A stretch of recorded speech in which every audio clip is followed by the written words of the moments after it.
Olá pessoal, tudo bom? Eu sou o Fernando Rocha, sejam bem-vindas, bem-vindos ao Saúde e Bem-Estar aqui no canal Viver Brasil, que está sendo transmitido desde o início desse ano para as cidades de Belo Horizonte, Contagem, Betim, Nova Lima, Sabará, Juiz de Fora, Governador Valadares, Ipatinga, Uberaba e Uberlândia. Que beleza, hein? Hoje a gente vai falar sobre câncer de mama, câncer que mais acomete mulheres no Brasil. E a gente tem hoje aqui conosco o médico ginecologista e mastologista, Dr. Gabriel de Almeida Júnior.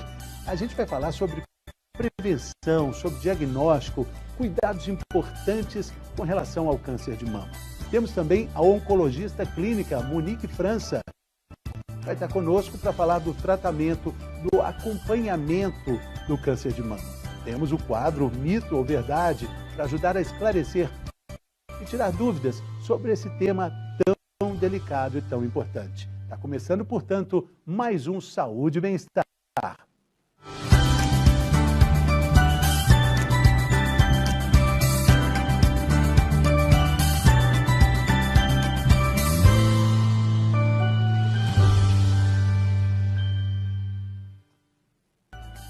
Câncer de mama, o câncer de maior incidência em mulheres no Brasil e no mundo.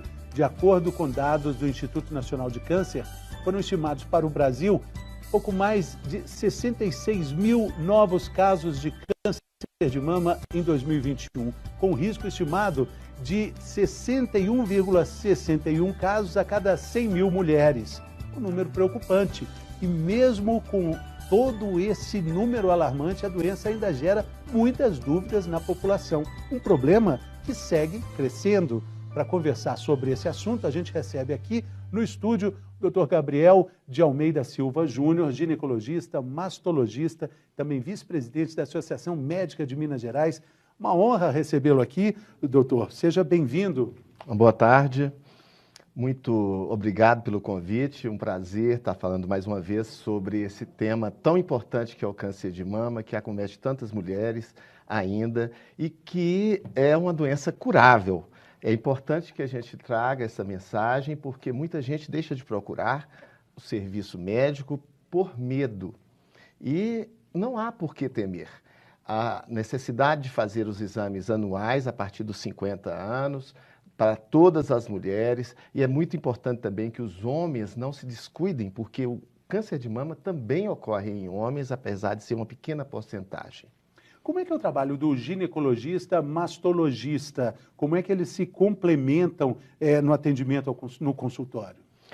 É muito importante que a mulher deve procurar anualmente o ginecologista para fazer seus exames preventivos.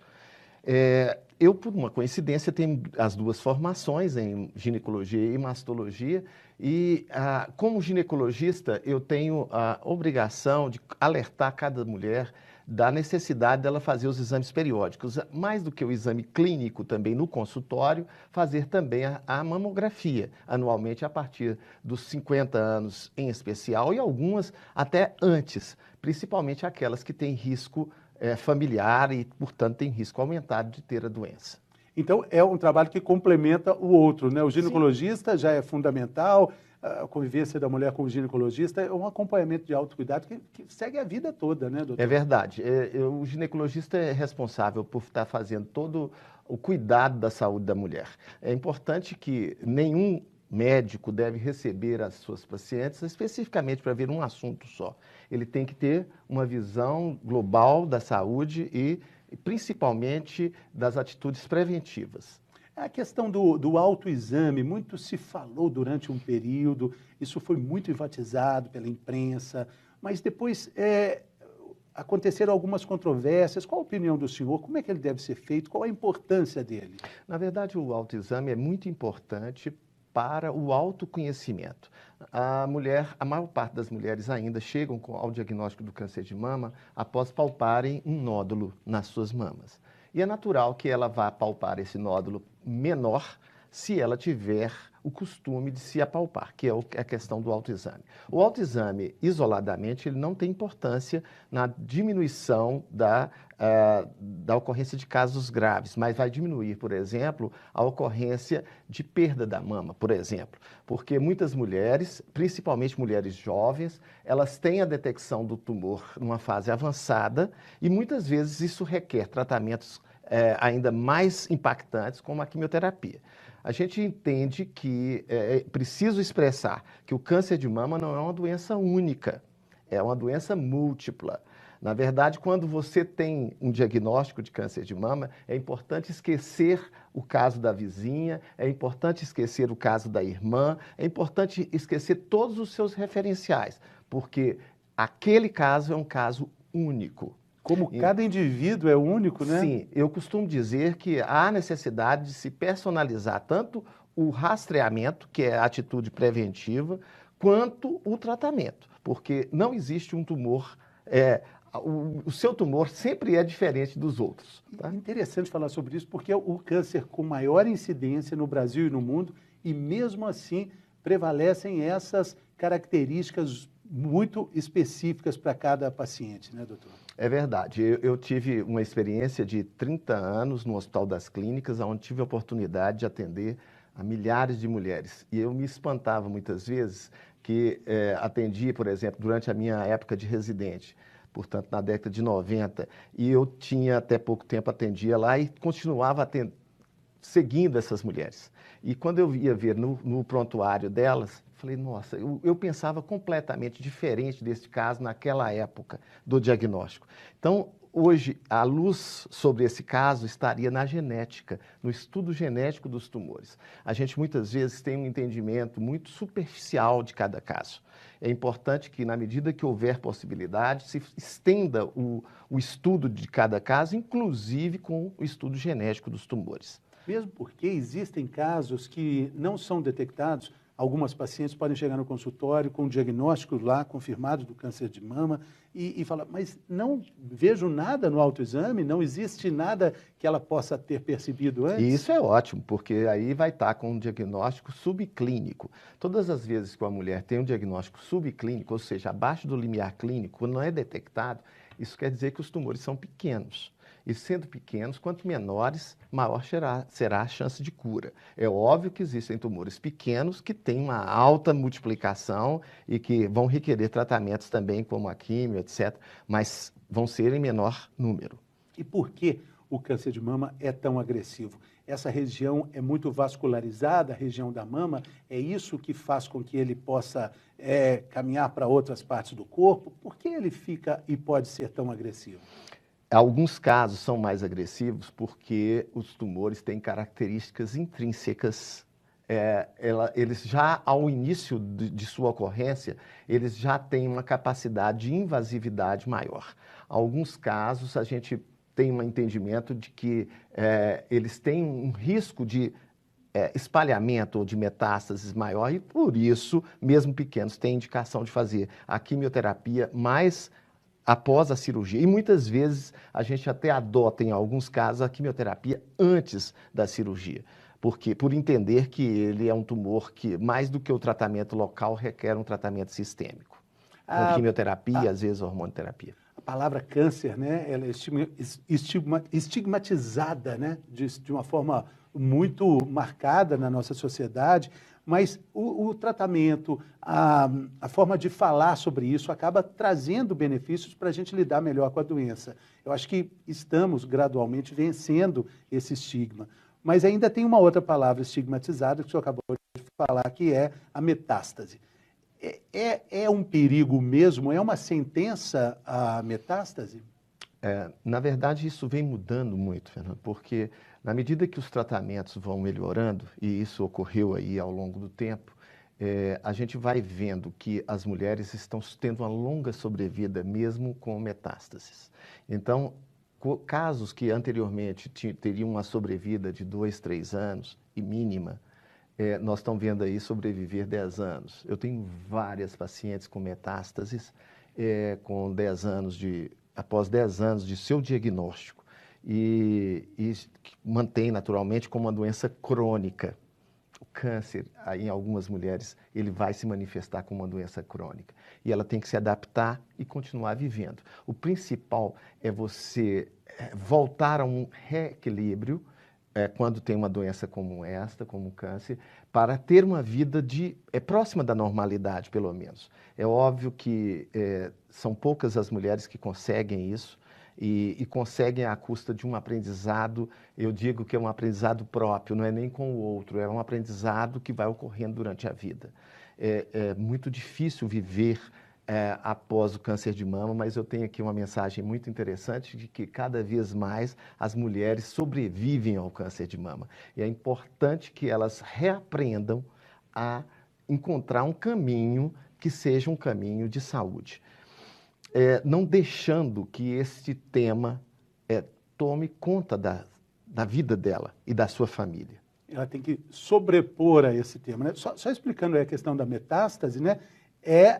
Explicando de uma forma mais clara aqui para o nosso telespectador, é quando o câncer vai para outros órgãos, né? Exato, e é comum às vezes ir para pulmão, às vezes ir para fígado, em suma, tem algum mais prevalecente? Para o cérebro. É óbvio que a gravidade ela vai ser diferente em cada pessoa, em cada paciente, mas o que importa é que há recursos mesmo nesta fase hoje. E aí a gente volta a falar agora sobre a mamografia, né, que é também uma bandeira de prevenção e também, às vezes, não feita de forma adequada, principalmente na pandemia, né? Teve um problema quando a gente tinha que ficar em casa de forma realmente mais contundente. E muita gente ouviu muito bem isso, né? E aí deixou de fazer não só a mamografia, mas todo o seu controle de saúde. Especificamente com relação a isso, a gente preocupa muito porque muitas mulheres deixaram de fazer suas mamografias. Eu recebo frequentemente pessoas que têm 3 anos que fizeram a última. E eu coloco assim para elas, olha lá, isso não foi a pandemia, hein? Aí, coloca tudo na conta da pandemia. Exato, hoje tudo é pandemia. Então, é importante que quem está aí com seus exames em atraso, busque atualizá-los, porque às vezes 3 anos é um tempo muito grande para se deixar de fazer mamografia. Importante que, na medida do possível, esse exame seja feito anualmente. Naqueles casos de alto risco, e aí nós não falamos ainda deles, né, Fernando, porque são aquelas mulheres que têm mutação genética, são mulheres que têm histórico familiar, aí a situação é um pouquinho mais complexa, muitas vezes tendo que colocar, além da mamografia, o uso de ressonância magnética, porque a mamografia, às vezes, é pouco para esse grupo. Nós estamos falando da idade a partir dos 50 anos ou antes disso? Depende. Se você tem um caso familiar, ideal que você pegue a idade da ocorrência deste caso, diminua 10 anos. Por exemplo, se ocorreu aos 50 anos, diminui 10 anos, dá 40. Inicia o rastreamento a partir dos 40. Se ocorrer um caso muito precoce aos 40, diminui 10 anos, dá 30. Então, a partir dos 30 anos, esse grupo familiar tem que fazer o rastreamento. E é natural que não será com mamografia. A mamografia ela não é aplicável nesse grupo de 30 anos. Seria, no caso, a ressonância magnética. O senhor falou aí do cuidado dos homens que também precisam de uma atenção, são raros, mas como é que o homem pode se preocupar na prevenção do câncer de mama? O que seria indicado? 1 em cada 100 casos de câncer de mama que nós atendemos é no masculino. 1 em cada 100? É pouco, mas ele ocorre. Mas existe? Ocorre, existe e geralmente é numa idade superior a 50 anos. É muito raro ver um câncer de mama em homens jovens. Quando ocorre num homem, esse grupamento familiar ele tem que ser avaliado com mais cuidado, porque as mulheres daquele grupo estão em mais risco. Existe uma mutação genética específica, que é vista com mais frequência nesse grupo, que é a mutação de um gene BRCA2. Então, portanto, este caso tem que ser examinado, inclusive, do ponto de vista genético, para poder quantificar o risco de sua família, principalmente das filhas. E lembrando sempre, né, que a questão genética, a gente sempre repete isso aqui como um mantra, ela é uma informação, não é uma condenação, né, doutor? De jeito nenhum. É importante que na nossa equipe quem cuida de câncer, tem que ter na equipe geneticista. O aconselhamento genético hoje deve ser uma rotina. Infelizmente, no Brasil e no mundo existem poucos especialistas nesta área. Nós temos muito aquém daquele número necessário. Fora de Belo Horizonte, nós temos pouquíssimos especialistas no interior. Então, assim, termina sobrecarregando os colegas geneticistas. mas eles são hoje super requisitados na equipe de tratamento, em especial de tratamento de câncer de mama e ovário. E como é os sintomas? A gente falou aí, né, que às vezes, além do exame, o câncer pode ser detectado. Quais são os sinais importantes de um alerta e de uma procura mais específica para investigar a doença? Qualquer alteração na mama ou nas axilas, na forma de um nódulo, a mulher deve procurar imediatamente ser examinada, ser avaliada. Naturalmente, não só examinada clinicamente, através da palpação do seu médico, mas também fazer, aí muda a figura, a mamografia diagnóstica, que é a mamografia que é feita após a detecção de uma alteração, fazer um ultrassom e, se essa lesão for clinicamente e também aos exames de imagem suspeita, deverá ser submetida a uma biópsia. E aí vem também um outro caminho, né, para o tratamento, que pode ser cirúrgico ou não. O senhor antecipou também que pode ser radioterapia, quimioterapia, cirurgia em outro caminho? A abordagem do câncer de mama, ela deve ser sempre no contexto inter e multidisciplinar, onde reunimos o oncologista, radioterapeuta, o geneticista. É preciso que tenha a visão dessa multiplicidade de especialistas. Após o diagnóstico, eu sempre tendo a encaminhar as pacientes para uma avaliação conjunta com esses colegas, até mesmo antes de instituir o tratamento, porque eu sempre digo que pensando junto, pensamos melhor e temos que fazer o melhor por nossas pacientes. Então, essa equipe, então, vai avaliar naturalmente, se for um carcinoma ductal in situ, que é aquela forma mais inicial, vai precisar menos do apoio do oncologista antes. Mas se for um carcinoma invasivo, que é a forma que pode ter espalhamento, muitas vezes nós temos que decidir em cima de dados não apenas histopatológicos, que é o resultado da biópsia, mas também através da avaliação dos estudos imunistoquímicos e muitas vezes até de teste de biópsia, de teste genético, para ver qual vai ser a melhor abordagem. Doutor, eu tenho um amigo, o doutor Antônio Buzaide, lá de São Paulo, que cita muito o exemplo de um bote numa correnteza ou num mar, com alguns remos. O remo dos médicos, dessa equipe fantástica multidisciplinar, o remo do paciente e o remo da família. A ideia de sincronicidade da remada e do caminho, né, na luta para vencer a doença, né? E quando a mulher adoece, Fernando, a família toda adoece. É preciso que as famílias assumam isso. Ela adoece não no sentido de ter o câncer, mas assim, psicologicamente fica todo mundo muito abalado e a mulher é o pilar de cada casa, né? Então, assim, é preciso o cuidado, não apenas com a paciente, mas com toda a sua família, com todo o seu entorno.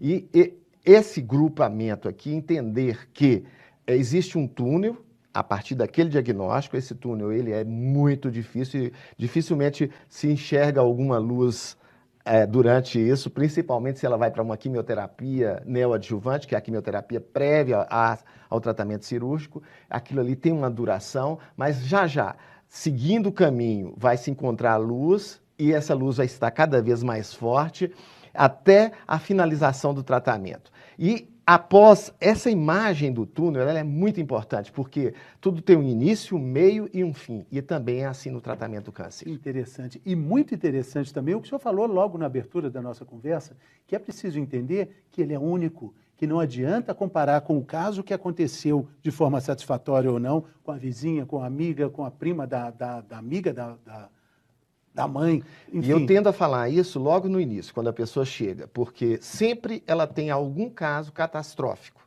Isso é igual batida de carro. Se você fala assim, fulano bateu o carro, você logo pensa, morreu, né? Mas assim, nem sempre os acidentes são fatais. E hoje, você fazer a mamografia, você fazer o ultrassom quando indicado, fazer a ressonância, isso funciona como você está de carro usando o cinto de segurança. E ainda tem um airbag. Você vai ter uma série de questões ali que vão estar te resguardando, mas ocorrendo a batida, isso vai ser menos grave. Sim. Nada disso impede que ocorra a batida, nada disso impede que ocorra o câncer. Mas em ocorrendo, você estando fazendo os testes preventivos, isso vai ser tratado de uma forma mais adequada e pronta. E o estado de espírito da paciente? Isso também ajuda o trabalho do médico? Não só o trabalho do médico, mas também a recuperação dela. É importante que esse é um dos pilares, a participação do psicólogo na equipe é fundamental e muitas vezes negligenciada. Eu costumo falar com as pacientes que isso, na verdade, é uma sustentação. Não adianta ela fazer o tratamento todo, ir ao mastologista, ir ao oncologista, fazer a radioterapia, se ela não busca também resguardar algo que é a parte mais importante, que é a saúde mental dela. Então, é muito importante que cada um de nós, médicos e cada um participando da equipe, procure entender como está o estado de espírito dessa paciente antes dela adoecer. É muito interessante isso, porque não adianta você... Óbvio que ela vai estar bem ruim quando ela chega com o diagnóstico, com a notícia. Exato. Mas eu costumo fazer um resgate do período prévio ao adoecimento. Isso é de uma importância enorme. E eu faço isso, naturalmente, de uma forma muito interessante. Eu costumo pedir para a pessoa dar nota na vida dela, nos períodos da vida dela. E é muito interessante que os períodos que antecedem o adoecimento sempre tem nota baixa. Eu dificilmente pego uma paciente que as notas que ela dava na vida dela no período, nos últimos 5, 10 anos da vida dela, eram notas altas. Sempre ela estava pendurada em alguma matéria. Assim, algo estava pendente, sabe, para ser resolvido. E aí, a gente pode também avaliar o período que ela consegue superar a doença e consegue vencer aquele túnel que o senhor falou, certamente ela vai se dar uma nota muito alta ali depois na ponta, né? E é importante você continuar fazendo essas perguntas sobre como ela está, sob o ponto de vista desse caminhar. É óbvio que durante a quimioterapia, dificilmente uma pessoa fica bem. É importante que ela tenha o suporte, e eu costumo dizer, não é um suporte para buscar problemas da infância, não. É um suporte para buscar os problemas que ela está vivenciando. Porque muitas vezes há um equívoco nisso e ela procura, eu quero fazer terapia com quem eu já conhecia, com quem... Não, você tem que fazer com quem conhece da matéria, do câncer. Você está vivenciando uma fase específica. É importante que existe uma área específica na parte de atendimento psicológico, que é a psico-oncologia. E aí, naturalmente, que essas pessoas que são afeitas a essa matéria, a psico-oncologia, vão saber orientar a paciente de uma forma muito mais adequada do que um psicólogo que não seja afeito a essa matéria, a essa circunstância do câncer. E a informação que a gente sempre apregou aqui como um remédio muito eficiente para a prevenção das doenças, ela continua sendo muito válida nesse processo todo, né? Porque, como o senhor falou, cada caso é um caso, mas também buscar informação no Dr. Google, pela internet afora, pode assustar bastante, né? Pode assustar, mas nós não podemos correr desta realidade. A procura hoje na internet, eu costumo dizer que a internet pode ser uma excelente ajuda para nós médicos, para toda a equipe, desde que a pessoa faça a procura adequada. O problema é você fazer uma busca muito ampla e você vai achar informações que não são necessariamente afeitas ao seu caso. Sim. E aí você vai escutar sobre algo que não é para você. Então é importante que cada um de nós que atenda a paciente a oriente o que ela vai procurar, inclusive. O que você está querendo saber mais? Procura nesse site, procura... Existem sites hoje muito interessantes, as próprias sociedades médicas. Redes de apoio. E essa parte que você está dizendo aí, da rede de apoio, ela é fundamental. Eu tenho mulheres que tiveram câncer de mama na nossa comunidade aqui, que formaram grupos de apoio a pacientes. Isso traz, assim, um efeito muito positivo também, sabe? E assim, né, o que o senhor está dizendo, né? A internet é um oráculo que vai te responder, mas você precisa saber perguntar, né? E o que o senhor está dizendo é fantástico, porque já que vai perguntar, então pergunta assim, assim, e assim que você vai saber gente que vai responder o seu direito, caso, né? é mais ou menos aqui dentro desse quadro. Então, procure isso. Sim. Porque câncer, de novo eu digo, é uma multiplicidade de doenças. Se você perguntar sobre câncer de mama na internet, eu tenho câncer de mama, tá sujeito a você surtar com o que você vai ver. E nódulo? Porque é muito importante também a gente explicar. Nem todo nódulo, Fernando, é câncer. Aliás, a maior parte dos nódulos de mama, eles não são câncer. E eu vejo, às vezes, as pessoas ficarem perturbadíssimas por vários meses antes de ter a coragem de ir ao médico e ter um diagnóstico de que aquilo não é o que ela estava pensando. Então, assim, é importante que cada pessoa, quando tiver um problema, procure, assim, imediatamente uma atenção.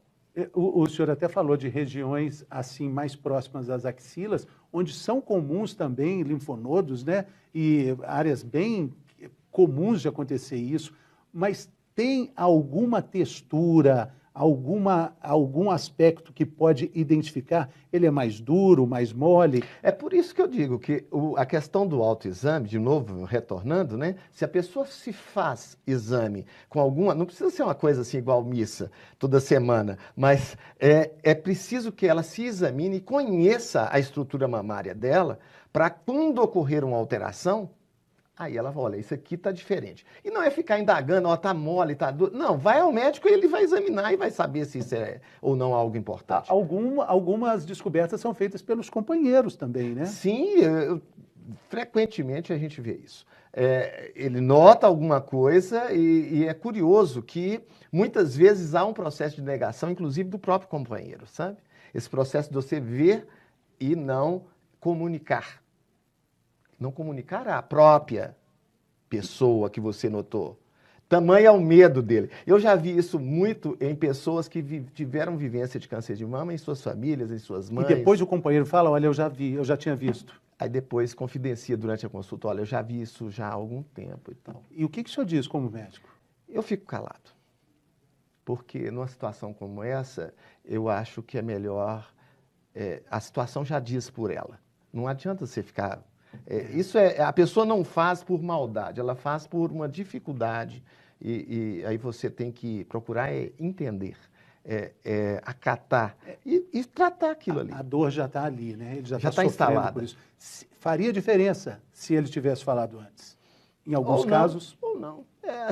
Cada caso de uma forma, porque, conforme eu estou te dizendo, se foi quanto antes notar, melhor. Se um tumor, ele é um tumor tem uma baixa proliferação, se não é um tumor que multiplica muito, não tem uma alta invasividade, 6 meses não vai causar nenhum problema. Entretanto, existem tumores que isso aí vai causar sérios problemas se ele tiver uma capacidade de disseminação muito forte, né? E é interessante lembrar também que esse cuidado tão importante do toque, do autoexame, para perceber essas diferenças que o senhor está realçando tão bem, não começa depois dos 40 anos, né? Ele tem que... É um processo de vida, né? Que a família precisa disseminar ali para que as meninas tenham isso, né? Que interessante. Isso aí é da vida e é preciso, principalmente naquelas famílias que têm a ocorrência de câncer, que isso seja conversado. E seja conversado também pelos próprios médicos com essas pacientes. É preciso que os cuidados também sejam individualizados. Porque se é uma pessoa de risco habitual, isso pode ser até de uma forma mais relaxada. Entretanto, se for de alto risco, isso tem que ser feito por profissionais. Essa condução ela tem que ser feita num contexto assim, em que essa pessoa tenha uma possibilidade, inclusive, de recorrer ao médico fora dos períodos em que aquilo iria ocorrer de forma assim, religiosa. Por exemplo, a cada ano. Eu costumo dizer, olha, você tem uma consulta marcada comigo a cada ano, mas você pode vir a qualquer momento que você sentir necessidade, porque às vezes a necessidade vem antes de um ano. Exatamente. Existem tumores que são tumores de intervalo. Infelizmente são tumores mais graves. Muitas vezes a mulher faz a mamografia é negativa num tempo zero e daí a 6 meses ela nota um nódulo. E aí o raciocínio pode ser o seguinte, isso não vai ser nada porque eu fiz uma mamografia 6 meses atrás e não tinha nada. E não é assim. Esses tumores, eles crescem mais rápido e são tumores que, usualmente também, além de ter crescimento célere, podem estar associados a um potencial de metástase. Então, portanto, se você fez uma mamografia, ela deu negativa, mesmo ela sendo uma mamografia de alta qualidade, porque existe um problema também das mamografias de baixa qualidade aqui no nosso meio. Então, se você fez uma mamografia, essa mamografia deu normal, e daí a 6, 7 meses você nota um nódulo, isso pode ser um problema, sim. Tem que ser reavaliado o caso. Como é que a gente já vai para o quadro mito ou verdade, mas eu queria antes perguntar, como é que o paciente pode saber se a mamografia é de baixa ou alta qualidade? Não tem condição? É difícil para ela? É muito difícil, porque você tem que ir em cima de clínicas que sejam certificadas, né? Existem certificações. E é natural que o próprio médico que ela consultou, que solicitou o exame, vai encaminhar para uma clínica qualificada. Doutor, a gente tem aqui o quadro Mito ou Verdade. É um quadro, é quase um pinga-fogo, mas dentro da visão do senhor, o senhor diz, é mito ou verdade, ou tipo, mais ou menos, pode ficar à vontade para dizer é uma coisa ou outra, ainda não é tão assim, tá? Porque a medicina, o senhor bem sabe, é a ciência das verdades transitórias, né? Está preparado para o quadro? Vamos. Então vamos lá.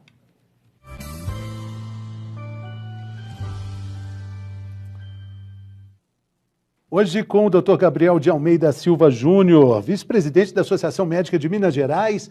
O mito ou verdade? Número 1, doutor, são 10 questões, hein? O câncer de mama só afeta quem tem casos já na família. Isso é mito ou é verdade? É mito. A maior parte dos cânceres de mama ocorrem em mulheres que nunca tiveram qualquer caso na família. É óbvio que ela vai ser mais comum nas garotas que tiveram casos. Essas garotas têm que ser examinadas com mais frequência e com mais cuidado. Mas, cuidado, as mulheres que não têm câncer de mama, nunca tiveram na família, são as mais frequentemente afetadas. Questão número 2, quem faz o autoexame não precisa fazer mamografia. Mito ou verdade? Completamente mito. As mulheres todas têm que fazer mamografia após os 50 anos e, em alguns casos, até após os 40. Usar sutiãs e roupas apertadas, tudo isso pode causar o câncer de mama. Mito ou verdade? Completamente mito. Andar sem roupa também não protege. Mas o sutiã, em absoluto, vai causar qualquer câncer. E prótese de mama? A prótese de mama, aí nós estamos numa zona que eu acho que nós temos que esclarecer de uma forma muito pronta. Ela não aumenta o índice de câncer de mama. Ela pode dificultar o diagnóstico. Mas hoje, com as mamografias de alta qualidade, com os posicionamentos adequados e com a realização frequente da ressonância magnética, ela se iguala a qualquer mulher. Mais uma questão. Amamentar protege a mulher contra o câncer de mama. Mito ou verdade? É pura verdade, e cada mulher, quando tiver seus filhos, e quanto maior o número de gravidezes, e o maior a quantidade de meses de amamentação, mais protegida ela estará, mas não estará imune. Cuidado, eu tenho pacientes que eu tive a oportunidade de atender, uma senhora que teve 12 gravidezes e, infelizmente, teve câncer de mama. E amamentou todos, tá, gente? O câncer de mama atinge mulheres mais idosas. É mito ou verdade? É verdade, e quanto maior a idade, maior é o risco da mulher vir a ter câncer de mama. A idade é o principal fator de risco para a doença. E ela não vai estar imune após os 90 anos, não. Eu costumo dizer que após uma determinada idade, a gente já vai relaxando os cuidados preventivos com o uso de imagem, mamografia, etc. Mas eu tenho falado e afirmado, as mulheres devem continuar a ir nos seus médicos, a serem examinadas clinicamente, porque não, assim, a todos os dias, mas é frequente eu fazer diagnóstico em mulheres acima de 90 anos. O câncer de mama pode ser causado por um trauma, uma pancada nos seios. É mito ou verdade? É mito. O câncer de mama ele é multifatorial e ele não está relacionado a traumas. Agora, o que ocorre é que o próprio trauma pode levar à formação de um nódulo e que a apresentação seja muito parecida a um câncer. É muito curioso que eu recebo pessoas, em especial após acidente automobilístico, que lesou a mama, e principalmente batidas assim, de alto impacto, tiveram grandes hematomas e que daí a pouco formam nódulos na mama. E esses nódulos estão relacionados mais a um quadro que se chama esteatonecrose, que é necrose gordurosa da mama, e não a câncer. Não é câncer. A questão agora é, todo caroço no seio é um câncer. Mito ou verdade? Completamente mito. A maior parte dos nódulos de mama, em especial nas mulheres jovens, não estão relacionados a câncer de mama, e sim a uma entidade que se chama fibroadenoma. Fibroadenoma é um nódulo comum que hoje a gente, após o diagnóstico, nem usa retirar. Tamanha é a inocência deles. Desodorante pode causar o câncer de mama. Por favor. Mito ou verdade? Por favor. Isso é completamente um mito. Usem desodorante. Muito bom, né? Prótese de silicone pode dificultar o diagnóstico do câncer. A gente falou sobre isso também. É mito ou verdade? Pode dificultar, mas assim, existem pessoas que são muito beneficiadas pelo uso da prótese mamária. É interessante isso, gente. A prótese, não prótese, o implante de silicone, a gente confunde muito isso. Que a prótese é o que você usa quando você retira a mama. Então, é um implante de silicone de aumento. Então, assim, esse aí não aumenta câncer de mama. Isso pode dificultar, mas assim, com as imagens que a gente utiliza, mamografia, ultrassom, e até mesmo quando ocorrer alguma dúvida, o uso da ressonância, isso para mim hoje é vencido. E a última questão, o uso do anticoncepcional, reposição hormonal também, tudo isso aumenta o risco do câncer de mama? O anticoncepcional hormonal, hoje, ele é de baixa dose. As nossas mães utilizaram anticoncepcionais de altíssima dose. Talvez naquela época, com aquelas dosagens, isso fosse uma verdade. Com as doses usadas hoje, que são cada vez menores, o anticoncepcional é praticamente inócuo. Então, portanto, usem anticoncepcional e façam a questão da sua composição familiar de acordo com o que você pensa, com suas convicções. Com relação à reposição hormonal, a reposição hormonal sim está relacionada a um aumento do índice de câncer de mama, mas não é nada que seja proibitivo. Quando a mulher necessita, ela deve fazer por aquele curto período. Principalmente ocorre aumento quando ocorre um uso por mais de 5 anos. É óbvio que existem aquelas mulheres que que têm uma queda da qualidade de vida na menopausa, e isso não deve ser um fator de desencorajamento para o uso da reposição que vai redimi-la de todo o problema. Agora, é preciso usar com parcimônia. Mesmo porque ela necessita até para proteção cardíaca também, ela perde hormônios qualidade de vida, né, Fernando? Eu acho assim, a reposição hormonal na menopausa, ela tem a ver com qualidade de vida para algumas mulheres. Tivemos aqui a honra de receber nesse primeiro bloco o Dr. Gabriel de Almeida Silva Júnior. Muito obrigado, doutor. Feliz demais em recebê-lo aqui. Volte sempre, a gente tem alegria muito grande de falar sobre esses temas de uma forma com qualidade tão elevada como discutimos hoje aqui. Prazer ter um interlocutor tão qualificado. Muito obrigado. Valeu.